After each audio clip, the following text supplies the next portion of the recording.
I want you to picture something. You're a shift supervisor at one of the most heavily guarded industrial compounds on Earth. You've drilled for every threat: fire, equipment failure, chemical leak. You've done the safety walkthroughs 100 times. You know the layout like the back of your hand. And then, without warning, coordinated strikes hit multiple sites at once. Not just yours. Facilities spread across 3 different zones of the kingdom: Riyadh, the eastern province, Yanbu, all targeted simultaneously. And by the time anyone processes what just happened, one of your colleagues is dead. 7 more are hospitalized. This is not a simulation. This is Saudi Arabia, right now. I'm Jay. This is the new tourist news. And what I want to do today isn't just tell you what got bombed. I want to show you why this specific attack, hitting these specific sites, was designed to put the entire global energy supply under pressure in one move. Let's get into it. When I looked at the list of facilities confirmed struck, I'll be honest, I had to go back and reread it. Because this wasn't a strike on one refinery or one pipeline. This was a surgical assault on the architecture of how Saudi Arabia moves energy to the rest of the world. According to a source at Saudi Arabia's Ministry of Energy, the attacks hit oil, gas, and electricity infrastructure across 3 separate zones: Riyadh, the Eastern Province, and Yanbu Industrial City. Satorp and Jubail, one of the most advanced refining complexes in the entire Middle East, was impacted. Ras Tanura, a loading terminal that handles an enormous slice of global oil exports, was hit. So was Samref and Yanbu, and the Riyadh refinery itself. These aren't peripheral installations. These are the nodes that turn raw crude into exportable product. And then fires broke out at processing facilities in Juwaima, disrupting LPG and natural gas liquids. Think about that for a moment. Liquefied. Petroleum gas isn't just industrial fuel. It heats homes. It powers factories. Disrupting its flow downstream has ripple effects across households and businesses that never appeared on any tactical target list. What strikes me about the pattern here is the deliberateness of it. You don't simultaneously hit Jubail, Ras Tanura, Yanbu, and Riyadh by accident. Someone built a list. Someone ran the analysis on which nodes, if taken offline together, would cause maximum cascade failure, and then they executed it. Let me give you the figures that matter. Officials estimate these strikes reduced Saudi Arabia's oil production capacity by approximately 600,000 barrels per day. Reuters, citing the Saudi state news agency, SPA, also reported a disruption in throughput on the east-west pipeline, roughly 700,000 barrels per day knocked offline. Now, 600,000 barrels a day is a number that sounds big, but feels abstract. So let me put it in context. Saudi Arabia is consistently the world's top 2 or 3 oil producers. Removing 600,000 barrels from its daily output doesn't just dent Riyadh's revenue. It tightens global supply immediately. And in energy markets, where the margin between balance and panic is razor thin, that tightening translates directly into price. Benchmark Brent crude futures reacted within hours, settling up over $1 a barrel, reaching $95.92, with further movement anticipated as the full scope of the damage became clear to traders. Kepler analyst Matt Smith put it plainly to Reuters. The east-west pipeline was already under enormous strain. It had been diverting huge volumes of Saudi crude that couldn't move through the Strait of Hormuz. That pipeline was Riyadh's pressure valve, and now that pressure valve has been punctured. Here's where I want to be careful, because attribution in this conflict is genuinely murky, and I'm not going to put words in Riyadh's mouth that Riyadh itself hasn't said. The Saudi Ministry of Energy source did not officially name a perpetrator. The kingdom has been measured in its public language, which, given the stakes of formally accusing a state actor, is understandable. But here's what we do know concretely. Saudi Arabia has been intercepting Iranian missiles and drones for several weeks running. These latest strikes occurred, as Reuters noted, during the wider U.S.-Israeli military campaign against Iran, a conflict that formally escalated on February 28th of this year. No group has stepped forward to claim the operation. What I find analytically significant is the doctrine match. The IRGC, Iran's Islamic Revolutionary Guard Corps, has spent years developing a strategic playbook built around one principle: strike economic infrastructure, not armies.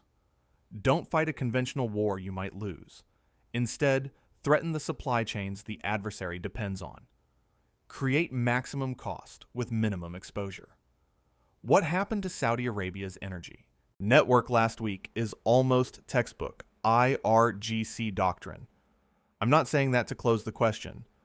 I'm saying it because understanding the method matters for understanding what comes next. If this is a state-directed operation, the political logic behind it tells us something about where this conflict is heading. Now, I need to take you to the piece of water that makes this whole story so much bigger than a regional attack. The Strait of Hormuz. 21 miles at its narrowest. Nearly 1/5 of the entire global oil supply passes through it. 1/5. Since this conflict escalated, Iran has imposed what amounts to a near-total blockade on the strait.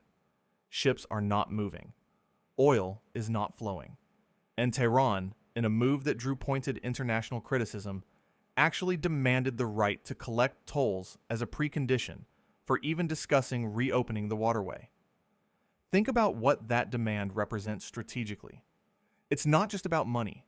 It's a claim of jurisdiction over a global commons.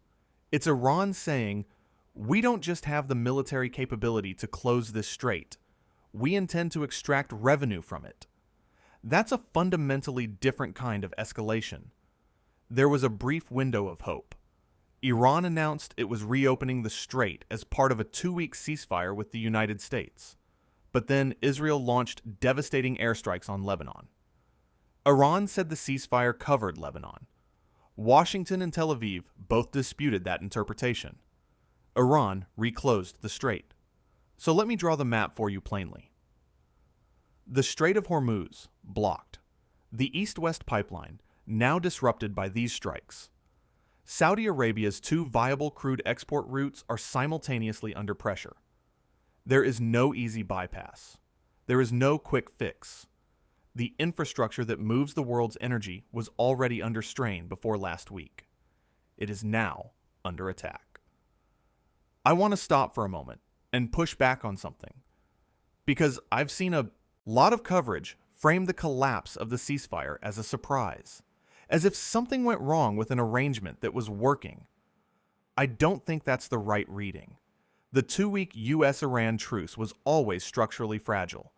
It was built on a foundation of incompatible assumptions. The U.S. and Iran disagreed on scope from day one. Israel, which has its own strategic calculus entirely separate from Washington's, never paused operations in Lebanon. And Iran, which cannot politically afford to be seen as backing down under military pressure, was always going to look for an exit ramp the moment the ceasefire became inconvenient. What I think we were watching wasn't a ceasefire that collapsed. It was a ceasefire that was never designed to hold. It was designed to provide diplomatic cover while each party repositioned. And Saudi Arabia, which isn't even a formal party to the U.S.-Iran conflict, has now absorbed the physical cost of that repositioning. Its refineries are burning. Its export routes are compromised. Its people are dead and hospitalized. The kingdom is paying the price for a war it didn't start and can't fully control. Here's my prediction, and I'll own this fully. We will see at least one more significant strike on Gulf energy infrastructure before any serious diplomatic off-ramp materializes. The incentive structure for escalation right now is too strong. Every actor has something to prove, and energy infrastructure is the lever that gets proven most clearly.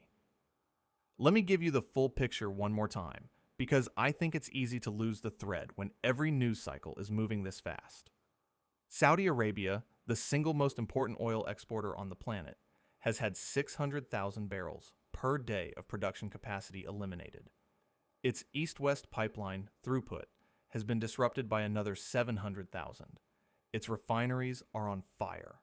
Its export routes are either blocked or compromised. And the ceasefire that was supposed to stabilize the region has already fractured. Brent crude is climbing. The Strait of Hormuz is sealed. A conflict that formally began on February 28th is now reaching into the architecture of the global economy, and it is doing so through energy infrastructure. I want to say this directly. If you think this is a regional story that doesn't touch you, look at your fuel costs. Look at the price of goods that travel by ship or truck. Look at your energy bills. The choke points I've been describing tonight are physically connected to every economy in the world, including yours. The question I'll leave you with isn't whether this conflict escalates further. I think it does. The question is whether the world is prepared for what that escalation does to an energy system that was already running on thin margins. That's the story. That's the analysis. This is World Lens Analysis. If this gave you a clearer picture of what's happening, hit like, subscribe if you're new, and share this with someone who needs the full context, not just the headlines. I'll see you in the next one.